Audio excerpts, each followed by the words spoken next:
اسرائیل پر missile حملوں کی 81ویں لہر میں 70 سے زائد اہداف کو نشانہ بنایا گیا ہے۔ تباہی اور سائرن کی آواز یہودیوں کے لیے یقیناً ایک ڈرونا خواب بن گئی کہ حملوں کی وجہ سے بحیرہ ہند میں موجود USS ابراہیم لنکن کو اپنی پوزیشن بدلنی پڑی ہے۔ امریکہ کو ایران کے اوپر حملہ کرنا بہت مہنگا پڑا اور تاریخ یقیناً آنے والے سالوں کے اندر امریکہ کے ہر صدر کو یہ یاد کرواتی رہے گی۔ السلام علیکم ناظرین، میں عرفان ہاشمی لندن اسٹوڈیو سے آپ سے مخاطب ہوں۔ خبر یہ ہے کہ ایرانی پاکستان انقلاب کی جانب سے جاری بیان کے مطابق اسرائیل پر میزائل حملوں کی 81ویں لہر میں 70 سے زائد اہداف کو نشانہ بنایا گیا ہے۔ پاکستان انقلاب کے مطابق اہداف میں حیفا، دہمونہ اور تل ابیب سمیت شمالی اور جنوبی اسرائیل کے علاقے شامل ہیں۔ پاکستان انقلاب نے یہ بھی اپنے بیان میں یہ انفارمیشن دنیا کے ساتھ شیئر کی ہے کہ اسرائیل پر حملوں کی نئی لہر میں عماد، قیام اور خرم شیر 4 سمیت دیگر میزائل استعمال کیے گئے۔ تباہی اور سائرن کی آواز یہودیوں کے لیے یقیناً ایک ڈرونا خواب بن گئی، اور جس طرح سے ہم نے امریکہ میں ڈونلڈ ٹرمپ کی مقبولیت میں کمی دیکھی ہے، اسی قسم کی مزاحمت اور اسی قسم کے عوامی ریئیکشن کا سامنا ہے نیتن یاہو کو۔ دوستو، ایران کی جانب سے امریکی طیارہ بردار جہاز پر کروز میزائل حملہ کیا گیا۔ یہ بھی ایک ڈیولپنگ سٹوری ہے، اور حملہ اتنا اچانک اور شدید تھا کہ بحری بیڑے کو سمندر میں اپنی پوزیشن بدلنا پڑی۔ اگر بروقت پوزیشن تبدیل نہ کی جاتی تو یقیناً ایک بڑی تباہی کا یہ بحری بیڑا شکار ہو جاتا۔ برطانوی میڈیا اسے رپورٹ کر رہا ہے کہ حملوں کی وجہ سے بحیرہ ہند میں موجود USS ابراہیم لنکن کو اپنی پوزیشن بدلنی پڑی ہے۔ اور پھر ایرانی فوج نے اعلان کیا ہے کہ جب بھی یہ جہاز ہماری رینج میں آئے گا، ہم دوبارہ سے مزید طاقتور حملے کریں گے۔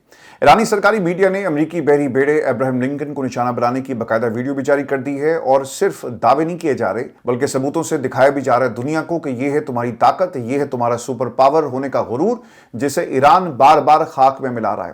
دوستو، میں آپ کو یہ بھی خبر دے دوں کہ ایرانی پاکستان انقلاب نے امریکی جنگی طیاروں F-18 کو نشانہ بنانے کا دعویٰ کیا ہے، اور ان دعووں کو صرف اعلانات کے ذریعے نہیں کیا جا رہا بلکہ دنیا کو ویڈیوز بھی دکھائی جا رہی ہیں، اور ایرانی میڈیا کے اوپر باقاعدہ فوٹیج نشر کی گئی جس میں ان دونوں طیاروں کو ٹارگٹ کیا گیا۔ اب یہ ٹوٹل طیارے 16 ہو گئے ہیں۔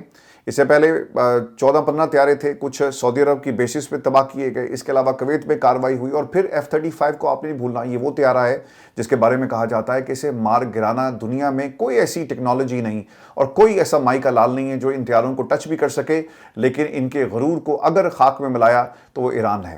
دوستو، امریکہ اور ایران کے دشمن ممالک ابھی آبنائے ہرمز کے شکنجے سے خود کو نکال نہیں پائے کہ ایران نے ایک اور بڑا دھماکہ کر دیا ہے۔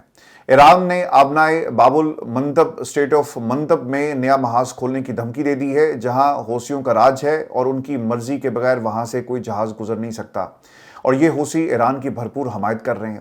اس مشرق وسطیٰ میں کشیدگی کے بیچ ایک نئی اور خطرناک وارننگ سامنے آئی۔ ایران کا کہنا ہے کہ اگر اس کی سرزمین یا اس کے جزیروں پر حملہ کیا گیا تو خطے کے اہم سمندری راستے خطرے میں پڑ سکتے ہیں، اور اس کانٹیکسٹ میں آبنائے باب المندب جو ہے وہ اس وقت سینٹر آف اٹینشن بنا ہوا ہے۔ باب المندب ایک تنگ مگر انتہائی اہم سمندری گزرگاہ ہے جو بحیرہ احمر کو خلیج عدن اور بحیرہ عرب سے ملاتی ہے، اور اسی راستے سے گزر کر جہاز سوئس کینال کے ذریعے یورپ اور ایشیا کے درمیان اربوں ڈالر کی تجارت کو ممکن بناتے ہیں۔ اگر اس راستے کو بھی کسی طرح سے روک دیا گیا اور یہاں پر ناکہ لگا دیا گیا تو دنیا کی تجارت بھی ہلے گی، اور اس کے ساتھ ساتھ عالمی توانائی کا ایک نیا بحران جو ہے وہ سر اٹھائے گا۔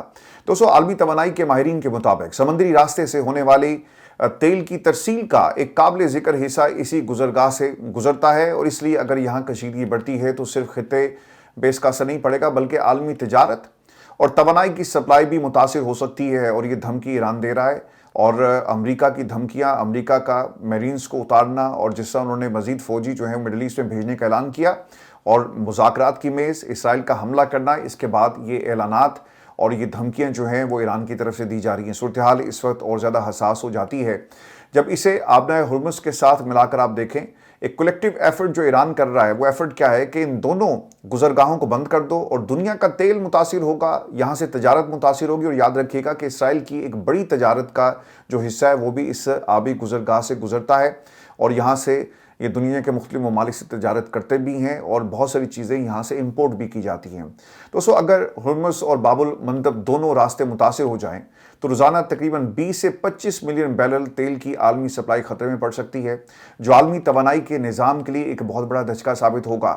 اس کا براہ راست اثر عالمی تیل کی قیمتوں، شپنگ، انشورنس اور بین الاقوامی تجارت پر پڑے گا، اور اس صورتحال کا اثر اسرائیل پر بھی پڑ سکتا ہے۔ یاد رکھیے گا، چونکہ اسرائیل کی جنوبی بندرگاہ ایلات بحیرہ احمر پر واقع ہے اور ایشیا سے آنے والی بہت سی بحری تجارت اسی راستے سے گزرتی ہے، اور اگر باب المندب غیر محفوظ ہو جاتا ہے تو اسرائیل کو تجارت کے لیے طویل اور مہنگا راستہ اختیار کرنا پڑ سکتا ہے، جس سے سپلائی چین متاثر ہوگی۔ اسی دوران ایران نے ایک اور اہم پیغام یہ بھی دیا کہ وہ جنگ بندی کے حوالے سے اپنی 5 شرائط پر امریکہ کے رد عمل کا انتظار کر رہا ہے۔ یہ 5 شرائط کیا تھی؟ اس سے پہلے بھی ایران نے جب جنگ کا آغاز نہیں ہوا تھا تو انہوں نے اپنے مطالبات امریکہ کے سامنے رکھے کہ آؤ سینکشنز کو ہٹاؤ، تجارت کرو اور ہم مل کر خطے کی ترقی کے لیے کام کریں گے، لیکن ان کی بات کو تسلیم نہیں کیا گیا اور نیتن یاہو کے کہنے کے اوپر ایران کے اوپر حملہ کر دیا جاتا ہے۔ تو اس کا مطلب یہ ہے کہ خطے کی صورتحال ایک ایسے موڑ پر کھڑی ہے جہاں پر اگلا قدم نہ صرف مشرق وسطیٰ بلکہ عالمی معیشت، توانائی کی منڈیوں اور بین الاقوامی سیاست کے مستقبل کو بھی متاثر کر سکتا ہے۔ ویسے ایران کی وزارت خارجہ کے ترجمان اسماعیل بقائی نے کہا ہے کہ ایران آبنائے ہرمز سے محفوظ گزرگاہ کے لیے فیس وصول جاری رکھے گا۔ ایران پر مسلط کردہ جنگی صورتحال کے باعث آبنائے ہرمز سے گزرنے کے لیے متعدد اقدامات نافذ ہیں۔ آبنائے ہرمز یا مسلط کردہ جنگ کے خاتمے کی شرائط کے متعلق ایران کے موقف میں کوئی تبدیلی ابھی تک نہیں آئی۔ جو ممالک اس جارحیت میں شامل نہیں وہ ایرانی حکام کے ساتھ ضروری رابطہ اور ہم آہنگی کے بعد اپنی جہاز رانی جاری رکھ سکتے ہیں تاکہ محفوظ راستہ یقینی بنایا جا سکے۔ غیر ملکی میڈیا کے مطابق اس بات کی آزادانہ طور پر تصدیق نہیں ہو سکی، لیکن یقیناً ایران پہلے دن سے ہی کہہ رہا ہے اور بہت سارے جہاز ہم نے وہاں سے گزرتے ہوئے دیکھے بھی۔ پاکستان ہے، بہت سارے ممالک کے جہاز جن کو ایک سیف ایگزٹ جو ہے وہاں سے دیا گیا۔ دوستو اس راستے پر ٹول وصول کر رہا ہے، آزاد ذرائع اس حوالے سے تصدیق نہیں کر رہے، لیکن گزشتہ ہفتے ایرانی پارلیمنٹ نے یہ عندیہ دیا تھا کہ وہ آبنائے ہرمز سے گزرنے والے جہازوں پر ٹیکس عائد کرنے کی تجویز پر غور کر رہے ہیں۔ اور پھر آپ کو یہ بھی خبر دیں کہ پچھلے 2 دنوں میں ایران کی قیادت کے سامنے 15 آپشنز رکھے گئے اور پاکستان نے یہ آپشنز امریکہ کے کہنے پر ایران کی قیادت کے سامنے رکھے ہیں۔ پاکستان اس ثالثی کی میزبانی کر رہا ہے، ثالث کا کردار ادا کر رہا ہے۔ اب اس کا بریک تھرو تو کوئی نہیں نکلا، لیکن ایران کی طرف سے پہلا انکار آ گیا ہے۔ ایران کے مطابق یہ جو آپشنز رکھے گئے ٹیبل کے اوپر یہ فیزیبل نہیں ہے، بلکہ ایک دھوکہ ہے۔ جب اس جنگ کا آغاز کیا گیا تو امریکہ کو یہ بات معلوم نہیں تھی کہ ان کے اہداف کیا ہیں۔ آج 28 دن کے بعد وہی سچویشن ہے اور امریکہ کو یہ معلوم نہیں ہے کہ جو شرائط ٹیبل پر رکھی گئی اس سے وہ حاصل کیا کرنا چاہتا ہے۔ ایک کنفیوژن کا شکار ڈونلڈ ٹرمپ امریکہ کی طرف سے ایران پر جنگ مسلط تو کرتا ہے، لیکن امریکہ کی یہ قیادت جو پریزیڈنٹ رجیم ہے ڈونلڈ ٹرمپ کی قیادت کے اندر وہ کنفیوژن کا شکار ہے اور انہیں خود معلوم نہیں ہے کہ انہوں نے کس طرح سے اس جنگ بندی کی طرف بڑھنا ہے۔ یہی وجہ ہے کہ ایران نے اسے سختی سے مسترد کر دیا۔ دوستو سفارتی ذرائع کے مطابق ایران کو معلوم ہے کہ کون سی چیزیں مضبوطی سے مسترد کرنی ہیں۔ 28 فروری کے بعد سے امریکہ ایران بالواسطہ مذاکرات نہیں ہوئے۔ امریکہ سے ثالثوں کے ذریعے پیغامات کا تبادلہ کیا گیا۔ مصری وزیر خارجہ انہوں نے بھی ایران کی طرف سے امریکی تجاویز مسترد کر جانے پر رد عمل دیا۔ میڈیا سے گفتگو پہ مصری وزیر خارجہ کا یہ کہنا تھا کہ ہم اپنی کوششیں جاری رکھیں گے، یہ معاملہ سفارتکاری اور مذاکرات کا ہے۔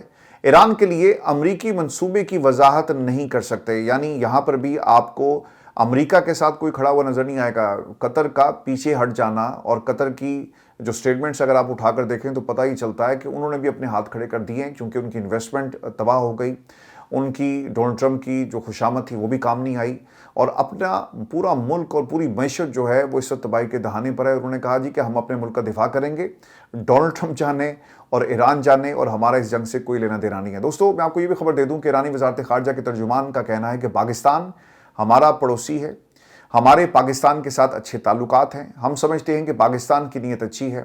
ایران کی وزارت خارجہ کے ترجمان اسماعیل بقائی نے ایک انٹرویو میں کہا کہ ہمارے وزیر خارجہ پڑوسی ممالک کے اپنے ہم منصبوں سے رابطے میں ہیں۔ پڑوسی ممالک بشمول پاکستان کے وزراء خارجہ سے ایرانی وزیر خارجہ کی ملاقاتیں ہوئی۔ خطے میں کشیدگی کم کرنے کے لیے پڑوسی ممالک کی نیک نیتی کو سمجھتے ہیں، علاقائی ریاستیں اور پڑوسی ممالک کی صورتحال کے نتائج پر تشویش رکھتے ہیں۔ ہر کوئی کسی نہ کسی طرح حالات کو بہتر بنانے کی کوشش کر رہا ہے۔ ترجمان ایرانی وزارت